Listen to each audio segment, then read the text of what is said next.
공증 사무소에서 한 남자가 떨리는 손으로 도장을 찍고 있었습니다.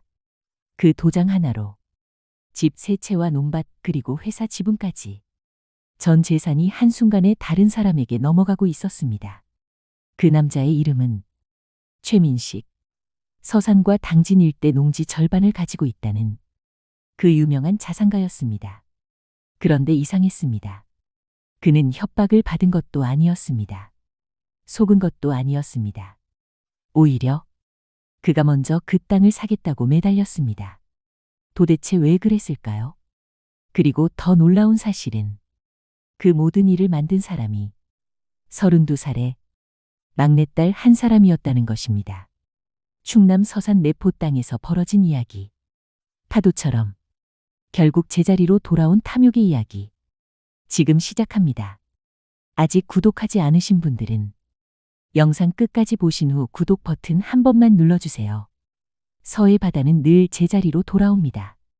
아무리 높이 밀려나도 결국 다시 돌아옵니다. 사람의 욕심도 그렇습니다. 남의 것을 빼앗으며 쌓은 것들은 언젠가 반드시 그 사람에게 돌아옵니다. 밀물이 들어오고 썰물이 빠져나가는 것처럼 사람의 일도 그렇습니다. 남의 것을 빼앗으며 쌓아 올린 것들은 언젠가 반드시 그것을 쌓은 사람에게로 돌아옵니다. 그것이 바다의 이치이고 세상의 이치이지요. 충남 서산 서해가 내려다 보이는 내포 땅. 봄볕이 갯벌 위로 내려앉기 시작하던 어느 해의 이야기입니다. 서산 해미면 외곽. 서해가 내려다 보이는 작은 농원이 있었습니다. 이름은 박씨농원. 40년 전통의 유기농 약초 재배 농장입니다. 아버지 박상철이 젊은 시절부터 한 뼘씩 일구어온 땅이었습니다. 서해 간척지 너머에서 불어오는 짭조름한 바람을 맞으며 자란 약초들은 그 품질이 남다르기로 소문이 나 있었습니다. 국내 유수의 제약회사와 건강식품 회사들이 직접 찾아올 만큼이었지요. 이 농원 하나로 아버지는 세 자녀를 키웠습니다. 서울로 대학을 보내고 각자의 자리를 잡을 수 있게 해준 것이 전부 이 땅에서 나온 것이었지요. 아버지 박상철에게 이 농원은 단순한 땅이 아니었습니다. 40년 세월이 그대로 담긴 삶 그 자체였습니다. 그 봄날 아침도 평소와 다르지 않았습니다. 아버지는 밭고랑을 살피고 있었고 어머니 이정수는 물통을 들고 그 옆을 오갔습니다. 서해에서 불어오는 바람이 밭 위를 스치며 지나가고 4월의 햇살이 갓 돋아난 약초 잎사귀 위로 내려앉고 있었습니다.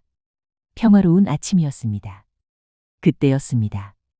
농원 입구에서 검은 외제차 한 대가 먼지를 일으키며 들어왔습니다. 차에서 내린 사람은 홍 사장, 사채 중개인이었습니다. 그는 서류 봉투를 꺼내 들며 말했습니다. 작년에 빌리신 돈, 이자까지 합해서 지금 5천이 넘습니다. 이번 달 안에 못 갚으시면 법적 절차 들어가야 합니다. 잠시 뜸을 들인 뒤 홍 사장은 덧붙였습니다. 어차피 못 갚으실 것 같은데 그냥 농원 뒤 야산 권리증만 넘기세요. 그렇게 해서 깔끔하게 정리하세요. 풀도 제대로 안 자라는 땅 아닙니까? 아버지는 봉투를 손으로 쳐냈습니다.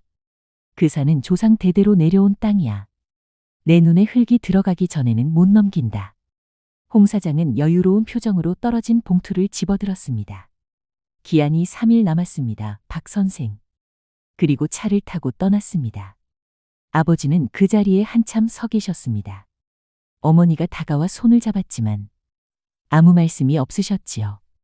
그 돈의 주인은 최민식이었습니다. 서산 당진 일대에서 모르는 사람이 없는 이름이었습니다.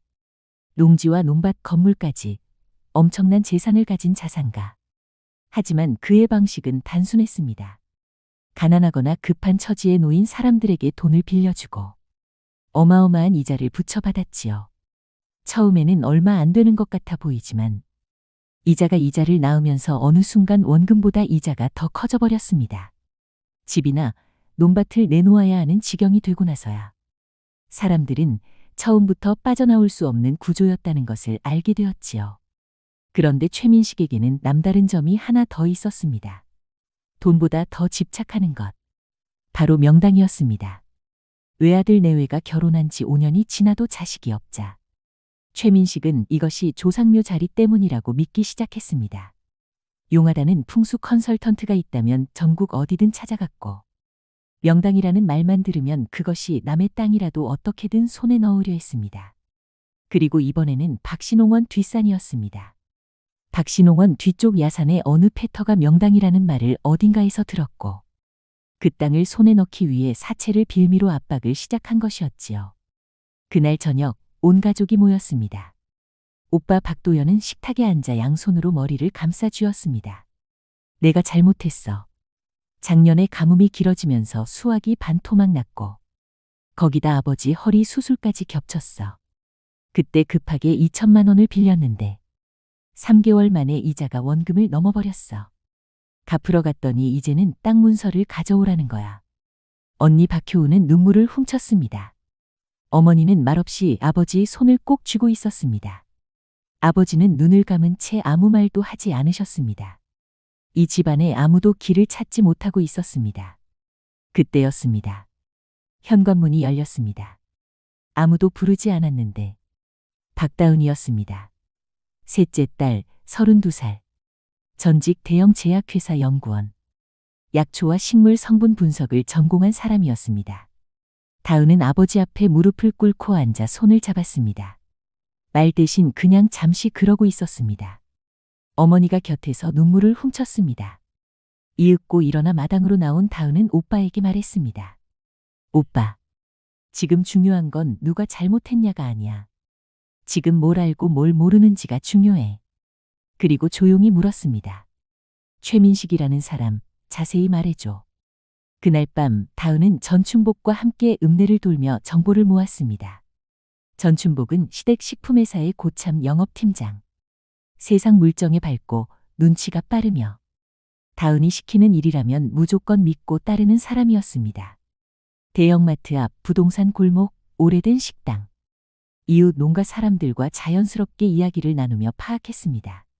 최민식이 풍수에 병적으로 집착한다는 것. 자손이 끊길까봐 두려워한다는 것. 그리고 믿고 싶은 것 앞에서는 이성을 잃는다는 것. 농원으로 돌아온 다은은 뒷산 패터를 오래 바라보았습니다. 오래전 천일 염창고가 있던 자리. 소금기가 땅속 깊이 베어들어 풀조차 제대로 자라지 않는 버려진 땅. 아버지도 오빠도 아무 신경을 쓰지 않는 곳. 다은은 생각했습니다. 사람은 믿고 싶은 것 앞에서 눈이 멀어. 그리고 쓸모없는 땅이니까 쓸 수 있는 거야. 다음 날 가족들을 불러 모았습니다. 계획이 있어요. 탐욕이 스스로 달려오게 만드는 겁니다. 계획은 3단계였습니다. 첫째, 패터가 이상해 보이게 만들 것. 둘째, 마을에 소문을 퍼뜨릴 것. 셋째, 풍수 전문가를 등장시킬 것. 아버지가 오래 침묵하시다가 조용히 입을 여셨습니다. 계속해봐라. 그날 밤부터 작전이 시작되었습니다. 오빠 도연은 손전등 하나 들고 뒷산에 올랐습니다. 배낭 속에는 운모가루와 조개껍데기 가루. 운모는 공예 재료점에서 구할 수 있었습니다. 달빛이나 희미한 불빛에도 반사되어 은은하게 빛나는 것들이었지요. 패터 구석구석에 골고루 뿌렸습니다. 새벽 달빛을 받아 옅은 은빛이 땅 위로 번졌습니다. 가루를 뿌린 도연 자신도 소름이 돋았습니다. 나도 쏟겠다. 다음 날 아침 언니 효우는 동네 카페로 나갔습니다. 마침 이웃들이 모여 있었지요. 효우는 커피를 시키다가 한숨을 쉬었습니다. 이웃 한 명이 무슨 일이냐고 물었지요. 효우는 눈시울을 붉히며 말했습니다. 우리 집이 자꾸 안 풀리는 데는 이유가 있었어요. 뒷산 패터에 황금 구렁이가 잠들어 있다는데 그 기운이 너무 강해서 우리 집이 오히려 감당을 못한다는 거래요. 어마어마한 재력을 가진 사람이 주인이 되면 자손이 번창한다는데 우리는 그 그릇이 안 된다는 거죠 뭐. 소문은 그날 오후 이미 마을 절반으로 퍼져 있었습니다. 믿거나 말거나 한 이야기일수록 더 빨리 퍼지는 법이었지요. 읍내 카페. 전춘복은 낡은 점퍼 차림에 배낭을 맨 채 노트북 하나 펼쳐놓고 구석자리에 앉아 있었습니다. 누가 봐도 전국을 돌아다니는 어딘가 독특한 사람 분위기. 옆자리 손님이 호기심에 물었습니다. 어디서 오셨어요? 여기저기 지세 보러 다닙니다. 잠시 후 전춘복은 마치 혼잣말처럼 중얼거렸습니다. 저 북쪽 산 기운이 예사롭지 않은데 오래 묵은 기운이 이제야 올라오려 하는 kum원. 카페 안 손님들이 귀를 쫑긋 세웠습니다. 누군가 어느 산을 말하는 거냐고 물었지요. 전춘복은 그냥 말을 흘렸습니다. 말을 아끼면 궁금증이 더 커지는 법이었습니다. 그날 저녁 읍내에는 풍수 전문가가 박씨 집 뒷산 기운이 심상치 않다고 했다는 이야기가 돌았습니다.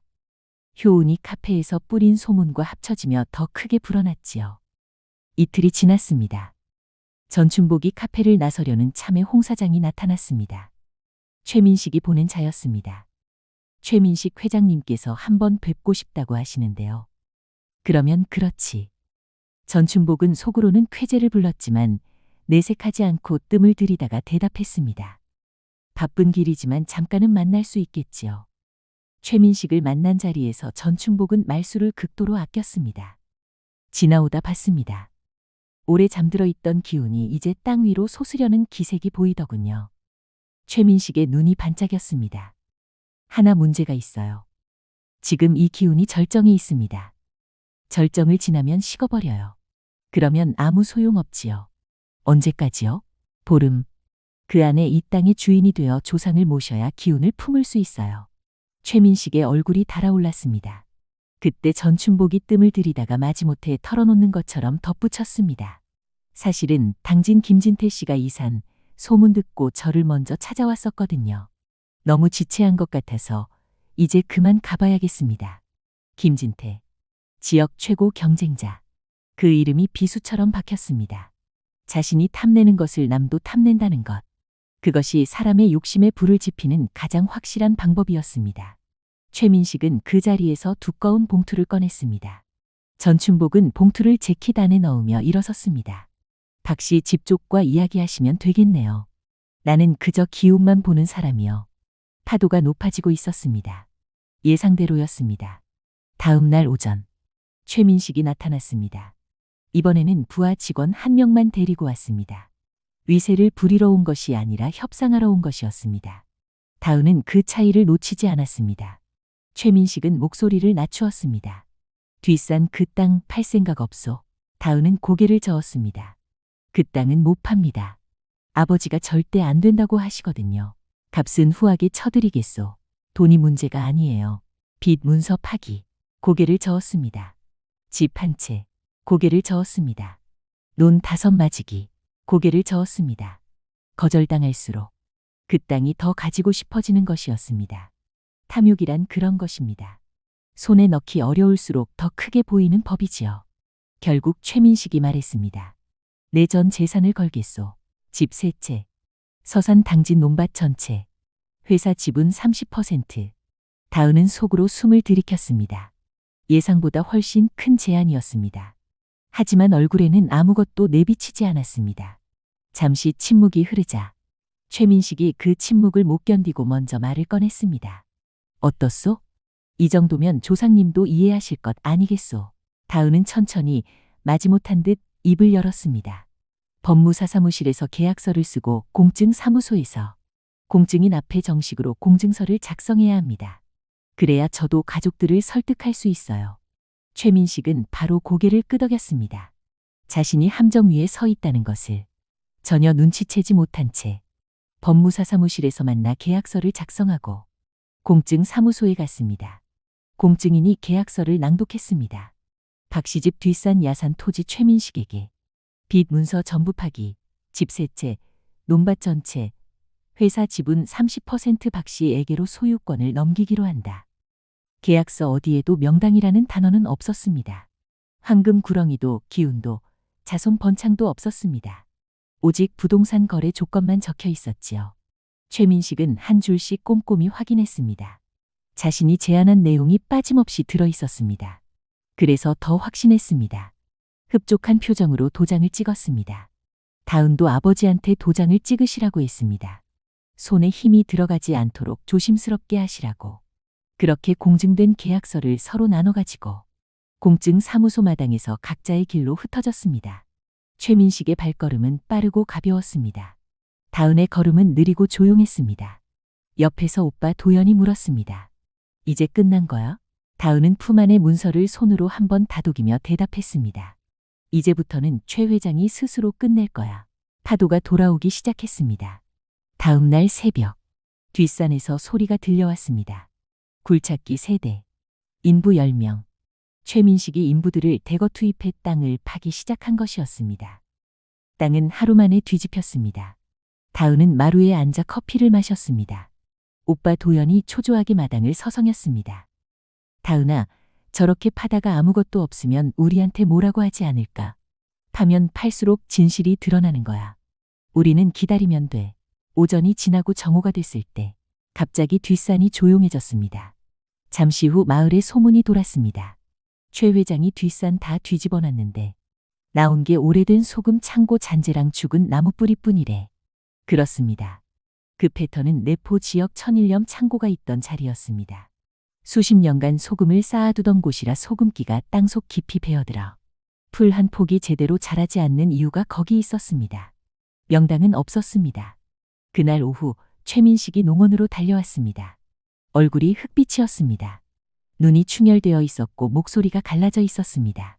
사기요. 이건 사기야. 그 땅에 아무것도 없잖소. 다은이 천천히 나왔습니다. 최민식이 소리를 다 쏟아낼 때까지 조용히 기다렸습니다. 그리고 천천히 입을 열었습니다. 최 회장님, 저는 그 땅이 명당이라고 말한 적이 없습니다. 최민식의 눈이 흔들렸습니다. 저는 아버지가 조상 대대로 내려온 땅이라 팔 수 없으시다고 했다고 했을 뿐입니다. 회장님이 꼭 사시겠다고 하시면서 조건을 저희에게 제시하셔서 응한 것뿐이고요. 그 풍수 전문가, 그 사람이 명당이라고 했잖소. 풍수 전문가라니요? 저는 모르는 일인데요. 최민식은 주먹을 쥐었습니다. 따지면 따질수록 자신이 스스로 판단한 것임이 드러날 뿐이었습니다.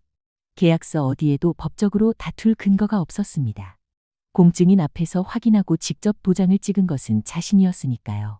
최민식은 결국 아무 말도 하지 못한 채 대문을 나섰습니다. 나가는 발걸음이 무겁고 느렸습니다. 파도가 돌아왔습니다. 남의 것을 빼앗으며 밀어붙이던 그 파도가 결국 자신에게로 되돌아온 것입니다. 탐욕이 스스로를 눈멀게 한 그 한순간에 평생 긁어모은 것들이 하루아침에 사라졌습니다. 다음 날 공증 사무소에서 재산 이전 절차가 완료되었습니다. 최민식은 떨리는 손으로 집 문서, 논밭 문서, 회사 지분 문서를 하나씩 내놓았습니다. 평생 긁어모은 것들이었습니다. 그 문서들이 다은의 손으로 하나씩 넘어왔습니다. 최민식과 그 식솔들은 그날 이후 이 지역에서 자취를 감추었습니다. 어디로 갔는지 아는 사람은 없었습니다. 다은이 제일 먼저 한 일은 부모님께 드릴 좋은 약재를 구하는 것이었습니다. 아버지는 약초를 누구보다 잘 아는 분이었지만 정작 당신 몸에 쓸 좋은 약재를 사드신 적이 없었으니까요. 그리고 마지막으로 꺼낸 이야기. 최민식에게 빚을 지고 살림을 빼앗긴 마을 사람들 이야기였습니다. 억울하게 논밭을 빼앗긴 집이 10곳. 이자가 원금을 넘어서도 갚지 못하고 있던 집이 30곳이 넘었습니다. 다음 날 아침 다은은 전춘복과 함께 마을을 돌았습니다. 집집마다 찾아가 서류를 돌려주고 빚을 탕감한다고 알렸습니다. 처음에는 믿지 못하는 얼굴들이었습니다. 서류를 손에 쥐어주고 장부에 줄을 그어야 사람들이 비로소 실감하기 시작했습니다. 어떤 집 앞에서는 중년 아주머니가 그 자리에 주저앉아 울었습니다. 몇 년을 이자에 짓눌려 살았는데 이제야 숨을 쉴 수 있게 됐어요. 다은은 그 앞에 서서 어찌할 바를 몰랐습니다.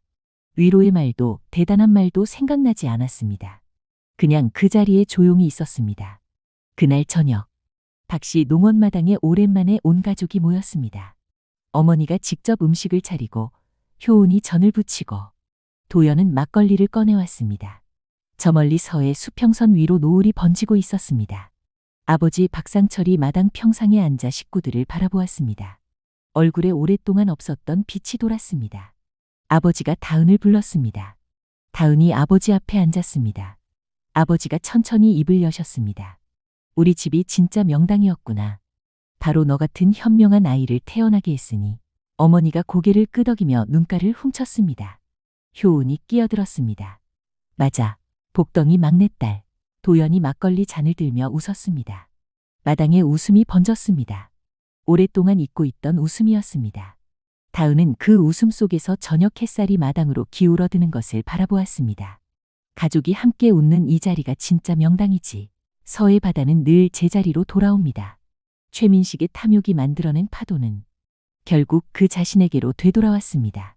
하지만 다은이 만들어낸 것은 파도가 아니었습니다. 그것은 잔잔한 물결이었습니다. 가족의 웃음, 이웃의 눈물, 그리고 오랫동안 짓눌려 있던 사람들이 다시 숨을 쉬는 소리. 그 물결은 오래도록 이 마을을 감돌았습니다.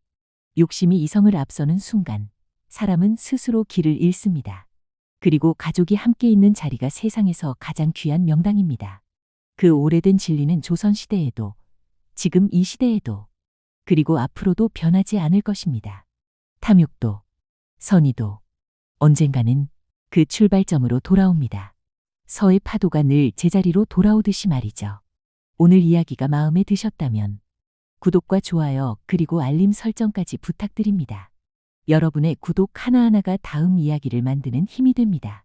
그리고 듣고 싶은 이야기가 있으시다면 댓글로 남겨주세요. 열심히 읽고 만들겠습니다. 그럼 다음 이야기로 또 찾아오겠습니다. 감사합니다.